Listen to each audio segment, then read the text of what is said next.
শ্রমজীবী মানুষ, তাদের কণ্ঠস্বরটা কোথায়? মাঝে মাঝে আমরা আন্দোলনে দেখি, রাস্তায় দেখি, কিন্তু বেশিরভাগ ক্ষেত্রে আমরা নীরবে তাদেরকে প্রতারিত হতে দেখি। সেক্ষেত্রে এবার নির্বাচন যখন আসছে তখনও আমরা দেখলাম যে they are the voter without voice. এত বিপুল সংখ্যক ভোটার আছে কিন্তু তাদের কোনো ভয়েস নেই। সেই ভয়েসটাকে আমরা ইশতেহারের মধ্যে নিয়ে আসার চেষ্টা করেছি। এটা একটা অনেকটা টু ওয়ে চ্যানেলের মতো। আমরা শ্রমিকদের কথাটাকে তুলে ধরেছি। শ্রমিকদের কথাটা যারা বাস্তবায়ন করবেন ক্ষমতায় গিয়ে, অথবা ক্ষমতায় না গিয়েও রাজপথে থেকে যারা আন্দোলন করবেন তাদের কাছে গিয়ে আমরা এটা পৌঁছে দিয়ে তাদের একটা প্রতিশ্রুতি আদায় করবার চেষ্টা করেছি, যাতে তারা তাদের ইশতেহারে এই কথাগুলো যুক্ত রাখেন।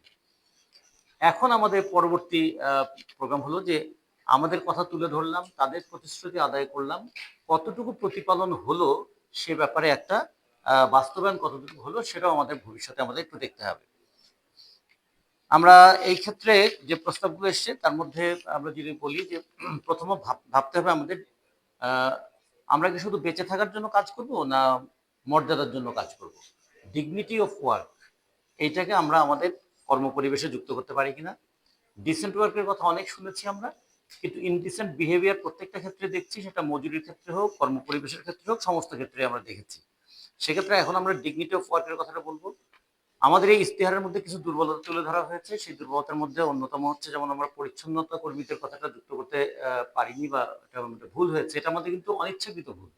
আমরা ওই মানে অপ্রাতিষ্ঠানিক খাতে যাদের নাম উল্লেখ করেছি তার মধ্যে এটা আসলে একটু মিস্টেক হয়ে গেছে। তারপরেও আমরা মনে করি এই মিস্টেকটা আমাদের আমাদের দুর্বলতাটা স্বীকার করে এটা ভবিষ্যতে আমরা সংযোজন করে ফেলবো। আমরা নতুন সংকট যেগুলো তৈরি হচ্ছে সেগুলো এখানে অ্যাড্রেস করাটা হয়নি বলে আমাদের একজন আলোচক বলেছেন। যেমন আমাদের এখানে কর্মরত বিদেশি শ্রমিকরা কিভাবে দেশীয় শ্রমিকদেরকে কর্মক্ষেত্র থেকে বিতরণ করে দিচ্ছে সেটা একটু দেখা। লবণ, পান, তরমুজ, এই সমস্ত খাতগুলো সেগুলো কিভাবে আমাদের তথাকথিত শিল্পায়নের নামে এই জায়গাগুলো ধ্বংস হচ্ছে। আমরা এই সমস্ত কাজের সঙ্গে যুক্ত যে শ্রমিকরা তারা কর্মজগৎ থেকেও হারিয়ে যাচ্ছেন। হারিয়ে যাওয়া কাজ এবং হারিয়ে যাওয়া কর্মপরিবেশ সেটাকেও আমাদের একটু ভবিষ্যতে বিবেচনা করতে হবে।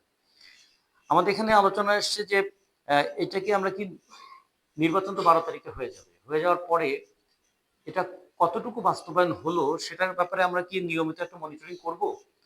এটা আমার মনে হয় সবারই মনের কথা, যেটা একটা মনিটরিংও হওয়া দরকার।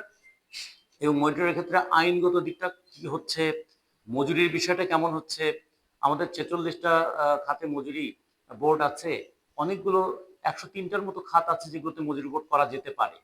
তো সেই মজুরি বোর্ড সেগুলোতে হচ্ছে না। যেগুলোতে মজুরি বোর্ড আছে সেগুলোর মজুরি বোর্ড 5 বছর পর পর মজুরি নির্ধারণ করার কথা। এবার শ্রম আইনে এবং তার আগে আমাদের শ্রম সংস্কার কমিশনের সুপারিশ ছিল 3 বছর পরে। যেহেতু এটা আপাতত একসেপ্ট হয়েছে, ফলে 3 বছর পর পর মজুরি বোর্ড পুনর্নির্ধারণ হচ্ছে কিনা সেটা একটু আমাদের মনিটরিং করা। কর্মপরিবেশ, কর্মক্ষেত্রের নিরাপত্তা, এই বিষয়টা মনিটরিং করা। এবং আমাদের নারী শ্রমিকদের অধিকারের প্রসঙ্গটাও একটা মনিটরিং করা, যে নারী শ্রমিকরা কি আসলেই কর্মক্ষেত্রে নিপীড়িত হচ্ছেন মানসিক, শারীরিক এবং তাদের অধিকারের ক্ষেত্রে, সেগুলো একটু আমাদের নিয়মিত মনিটরিং যেন আমরা করতে পারি। প্রবাসী শ্রমিকদের ক্ষেত্রে কথা এসছে যে ঝুঁকিপূর্ণ প্রবাস গমন, সেটা আমাদের একটু সেটাকে খুবই গুরুত্বের সঙ্গে দেখা দরকার। এর সঙ্গে যুক্ত আছে ট্রাফিকিং, সেই প্রশ্নটাকে আমাদের খেয়াল রাখতে হবে। নারী প্রবাসী শ্রমিক তারা বহু ধরনের সমস্যার মধ্যে আছেন। তার মধ্যে একটা সমস্যা আমরা সবাই জানি যে তাদেরকে কিরকম নিপীড়নের মধ্যে পড়তে হয়, কিন্তু আর একটা হিডেন প্রবলেম যেটা প্রকাশ্য হয়েছে, সেই নারী শ্রমিকদের সন্তানরা কিভাবে বেঁচে আছেন, কিভাবে তাদের লেখাপড়া হবে, কিভাবে সোশ্যাল সেফটি সিকিউরিটি হবে, সেগুলো বিষয়টা আমাদের একটু খেয়াল রাখতে হবে। আমাদের শ্রম আদালত সম্পর্কে কথা এসেছে। শ্রম আদালতের সক্রিয়তার প্রশ্নটা দেখা, মামলা নিরসনের যে সময়টা নেয় সেটাও আমাদের একটা মনিটরিং হওয়া দরকার। শ্রম আদালতের ম্যান পাওয়ার কতটুকু আছে এবং জিওগ্রাফিক্যাল লোকেশনটা অনুযায়ী শ্রম আদালতটা সুষম হয়নি। যেখানে 500টা মামলা আছে আর যেখানে 7,000 মামলা আছে, দুই জায়গায় সেটা একই রকম হলে এটাও একটা বৈষম্য হয়। সেক্ষেত্রে শ্রমঘন এলাকায় শ্রম আদালত স্থাপনের দাবিটাও যেমন আছে, ঠিক আমরাও এটা একটু খেয়াল রাখবো যে 22,000 মামলার অর্থে বাংলাদেশের 34 লক্ষ মামলার ক্ষেত্রে শ্রম আদালতে 22,000 মামলা, এটা কিন্তু সংখ্যার দিক থেকে খুবই কম। কিন্তু তারপরে সেখানে কোনো আমাদের 5 বছর সময় লাগে। এটা কি আমাদের সক্রিয়তার অভাব নাকি সেট আপের সমস্যা, সেটা আমাদের একটু দেখতে হবে, সেটা আমরা একটু মনিটরিং করবো। আমাদের আরেকটা বিষয় খেয়াল করা দরকার, শিক্ষা এবং সংস্কৃতির ক্ষেত্রে আমাদের শ্রমজীবী মানুষ যে তাদের সন্তানরা শিক্ষা থেকে বঞ্চিত হয়, অথবা শিক্ষার নামে কি শিক্ষা পাচ্ছেন, অথবা শ্রমজীবীদের সম্পর্কে কি সংস্কৃতিটা চর্চা হচ্ছে, সেটা শুধু তুই তোকারির কথা বিষয় না, নারী শ্রমিকদের প্রতি দৃষ্টিভঙ্গিটা কি হচ্ছে, কর্মরত নারীদের মর্যাদাপূর্ণ জীবনযাপনের ক্ষেত্রে কি সমস্যাটা হচ্ছে, সেগুলো আমাদের একটু মনিটরিং করার একটা জায়গা থাকতে পারে।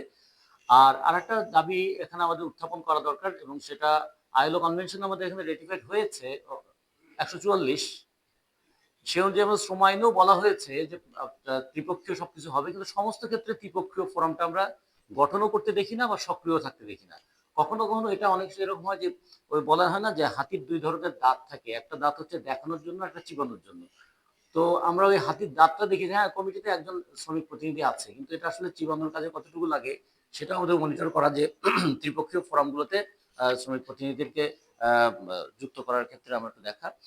আর একটা হচ্ছে শ্রমজগতের যে নূতনতম রূপান্তর হচ্ছে, এই রূপান্তরটা তো ইনএভিটেবল। এটা ইকোনমিক দিক থেকে হচ্ছে, এটা আমাদের ক্লাইমেটের দিক থেকে হচ্ছে, এটা আমাদের ইন্ডাস্ট্রিয়ালাইজেশনের দিক থেকে হচ্ছে, এবং আমাদের ইনভেস্টমেন্টের দিক থেকে হচ্ছে। কিন্তু এই রূপান্তরটা শ্রমিকের ক্ষেত্রে ন্যায্য হচ্ছে কিনা সেই ব্যাপারে আমাদের একটা গভীর মনোযোগ এবং আমাদের মনিটরিং থাকা দরকার। আর আরেকটা বিষয় আসছে যে বাজেট বঞ্চনা, শ্রমিকদের ক্ষেত্রে বাজেট বঞ্চনা, সেটা শ্রম খাতে বলি অথবা আমাদের শ্রমিক নিরাপত্তার খাতে বলি, সোশ্যাল প্রোটেকশনের নামে কিভাবে আমরা সোশ্যাল ডিসেপশনের মধ্যে পড়ে যাচ্ছি, যে আপনাদের জন্য এত টাকা দেওয়া হয়েছে কিন্তু আসলে এটা কি আমাদের টাকা কিনা, সেই আমরা এগুলো একটু আমাদের তুলে ধরা দরকার। আর আমরা আহ, আমরা দেখছি আমাদের পলিসি, সে ব্যাপারে আমাদের মানে একটা মনিটরিং থাকা দরকার। কেন কাজ করেও শ্রমিকরা দারিদ্র্যের উপরে উঠতে পারছে না? একটা কর্মরত শ্রমিক কাজ করতে এসেছিল দারিদ্র দূর করবার জন্য, এখন আমরা দরিদ্র শ্রমিক বলছি। শ্রমিক আবার দরিদ্র হবে কেন? শ্রমিক তো দারিদ্র দূর করার জন্য কাজে এসেছিল, তাহলে সেক্ষেত্রে তার ওয়েজ স্ট্রাকচারটা এটা খেয়াল করা উচিত। আর পার্টিসিপেশন এট অল লেভেলস, এটাকে আমরা কিভাবে এনশিওর করতে পারি সেটা একটু দেখা দরকার। আর একটা কথা বলে আমি একটু শেষ করি, যে ইনফরমেশন ইজ পাওয়ার। এটা ঠিক, আমরা আজকে যাদের সঙ্গে কথা বলেছি তারা আমাদের নানা ধরনের ইনফরমেশন দিয়ে সহযোগিতা করবেন। ইনফরমেশন ইজ পাওয়ার, কিন্তু যদি ইনফরমেশন উইদাউট ইনভলভমেন্ট, ইনফরমেশন নিচ্ছি কিন্তু কাজে নামছি না, তাহলে এটা কিন্তু পেসিমিস্টদের জন্ম দেয়, যে অনেক কিছু জানলাম কিছু কিছু করলাম না, তাহলে ভাই কিছু হবে না। এই হতাশা মানে কখনো তথ্য যেন হতাশা তৈরি না করে, তথ্য যেন শক্তি দেয়।